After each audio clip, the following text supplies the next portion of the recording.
Hello, everyone. It's me again. Oh, to be whole with your girl, Camille Young. So glad that you are joining me for yet another episode of Oh, to be whole. Thank you again for everyone who has subscribed. Thank you for all the new people who may be watching me on today. Thank you so much for joining me, whether it was a random hit or if someone shared this video with you. I'm just so glad to have you here, and hopefully you will be returning again, and I can share some nuggets with you about what's being shared on Oh to be Whole. On today, we're going to just talk about, last time we talked about the W in whole, which is welcome growth. Well, today we're going to talk about the H, what the H means. The H stands for heal from your trauma.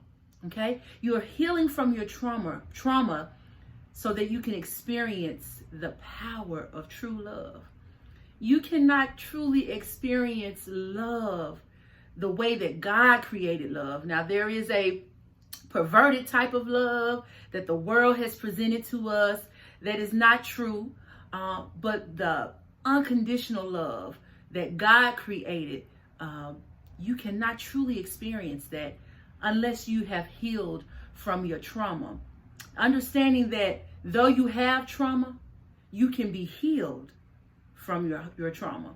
I like to say trauma is real, but trauma can be healed. There is a way for you to be healed from your trauma. And that does not negate or minimize the trauma that you experienced or give power to the perpetrators of what was done to you. It doesn't do that at all. But you have to be able to come to the realization that if you have not healed from your trauma, that you are being held back, that you are not growing as you should. You are not living life to the fullest as you should because of whether it was one thing, whether it was 10 things, whether it was 100 things that you experienced that traumatized your life. And again, not minimizing any of that. You cannot minimize any of that. Whether it was molestation, whether it was rape, whether it was abuse, whether it was neglect, whether it was abandonment, whatever it is that brought on the trauma, whether it was a traumatic experience in a car accident, whether it was losing a loved one, whatever it is, no matter how great and traumatic it was, I come to bring you hope. You can be healed from that. I know from personal experience that you can be healed. I was molested as a young girl at the age of about 5 or 6 years old. So I know what it feels like to be violated. I know that feeling. I know what it looks like to trust someone and you misuse that trust and use it against you. I understand that. And that person paid their price for what they did to me. But even in them paying their price, I still had to deal with what happened to me. I still had to deal with all the mental things that occurred in my mind as a result of that violation. I've lost loved ones very close to me. I had to deal with abandonment issues and understanding that God can heal me. Just because these things happen to me does not mean that I cannot move on with life, that I cannot receive the feeling that God has for me, that those feelings of being abandoned, those feelings of being violated, those feelings of feeling as if I don't matter, that impacted my self-esteem, that impacted my self-confidence, that it cannot be healed, that it cannot be rectified in my life. And those things did happen to me. And for many of you, those things happened to you and far worse. But I want to give you hope that you can be healed from that. Now, we know that these things are easier said than done. We can say be healed, be set free, all of that. We can talk the talk. But when it's time to walk that walk, it's a challenging thing to do, because you have to be willing to open yourself up and revisit those places of hurt, revisit those places of violation, revisit those places of pain in order to move forward. Now, in doing that work, as my sister Iyanla Van Zandt, people say whatever they want to say about Iyanla. The woman knows what she's talking about. I don't have nothing to do with what she believes, her faith system. I don't know. But she knows what she's talking about when she's addressing Fix My Life and talking to those people. You have got to do your work. And if you do your work, things will change. Things will happen. But you have to do your work and fight for your healing.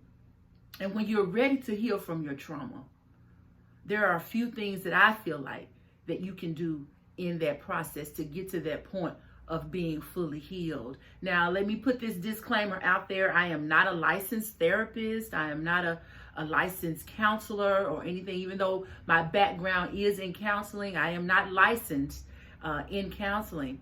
But I am sharing with you some of the steps that I took to get to my place of healing, of removing those constant thoughts of trauma that held me back and kept me from being the best that I could be in this world. So let me start with number one. And I have a few notes here that I'm reading from because I don't want to miss anything. I would say, one, you must first admit and discuss what happened. I alluded to that moments ago, that you have to be able to admit what happened to you. And then not only admitting it, but taking it a step further and discuss it. You have to discuss that. You have to get that out of you. Many of us internalize this stuff, which is making us sick down on the inside. We're having premature deaths, or not premature, but we're having diseases set up in our bodies because of things that we have not expressed, things that we have not said, because we don't want to talk about it. We don't want to admit that you were a victim of whatever it is that you were a victim of.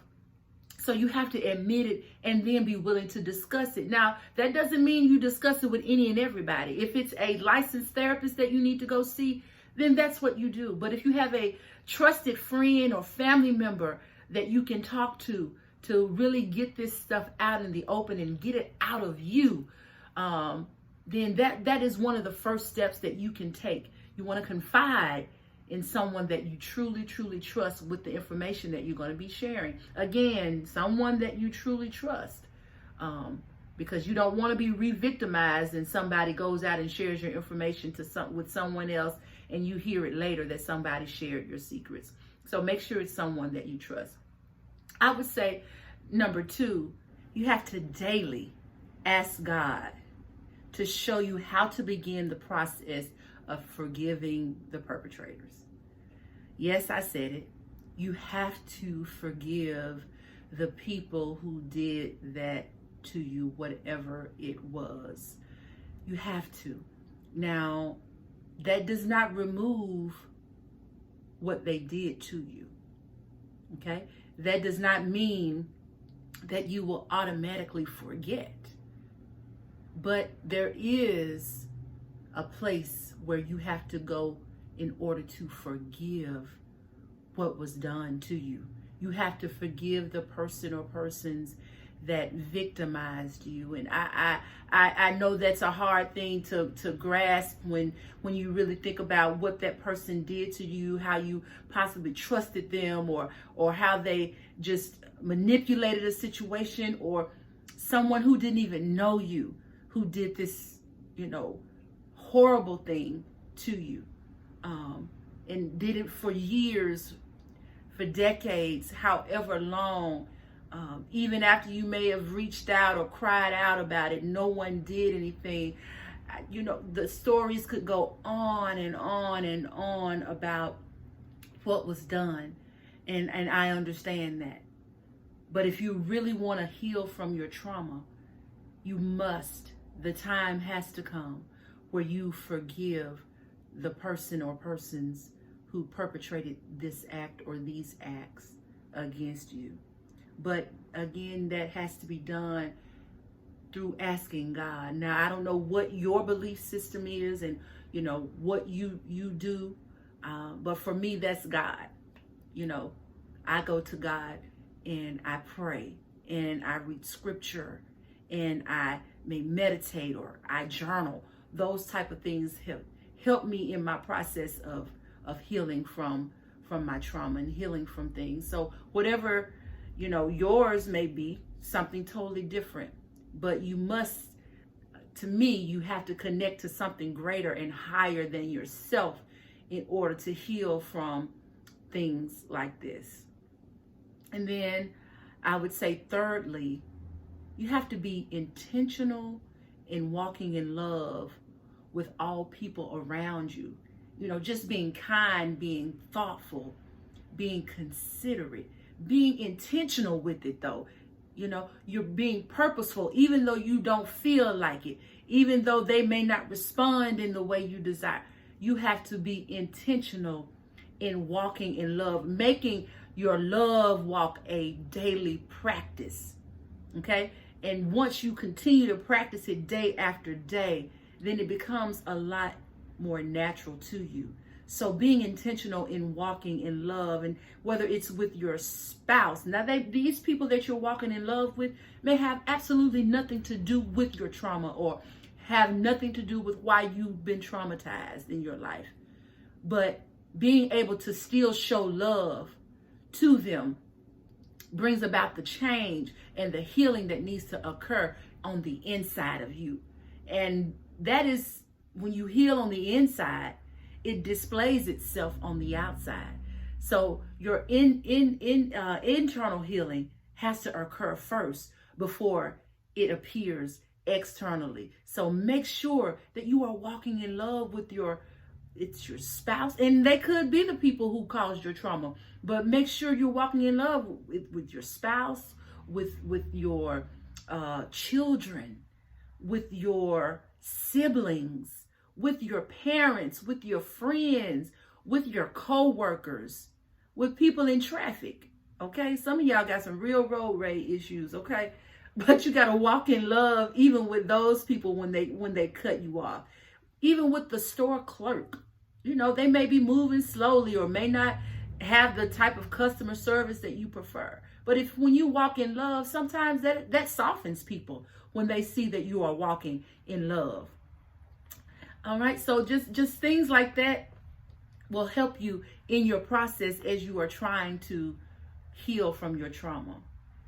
And as you continue to do these things, people will begin to notice the changes that are happening in you, and they will begin to respond to you differently because you're walking in love. They'll be like, well, shoot, okay, I'm noticing that, hey, Camille is acting a little differently. She normally would just blow up if I asked a question, or come in looking angry, or, just talking crazy or talking negatively or talking in a pessimistic way. She's talking in love. So, people respond to you differently when you walk in love. And then your heart, your spirit, and your mind can become healed. That's the logo that you see on my shirt, where your mind, your body, and your spirit can be healed. Those are the things that you have to do in order to be healed. Now, this may not be the perfect prescription, but I'm just telling you what worked for me. Also, it's not an overnight process, but it is an overnight decision to choose to heal from your trauma.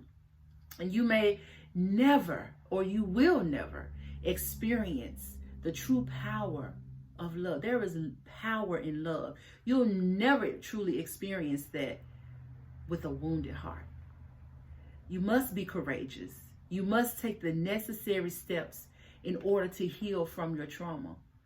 Don't miss out on life's most powerful gift of love by waddling and making excuses to remain trapped in your trauma. It's not worth it.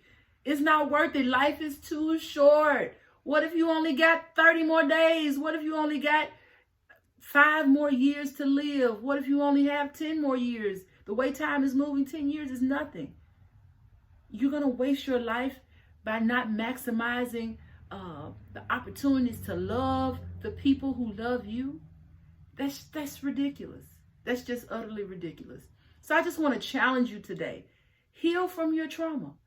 Allow God to do the work in you as well as you do your own work to ensure that you heal from your trauma and you move on in life as you should, and you navigate life as you should. So I hope today this has helped you in your process of where you are. You may have already started this process, or this may be a new thing for you. But begin those steps so that you can be whole in your life. And the H of the whole meaning heal from your trauma. Okay? So again, thank you for joining me for another episode of O to Be Whole. Be sure to share, like, and subscribe. If you have comments, please enter those in the comments section. Also, when you subscribe, hit the little bell in the corner so you know when I log in and upload a video. So thank you again for taking the time to listen to O to Be Whole. All right, God bless, and I love you.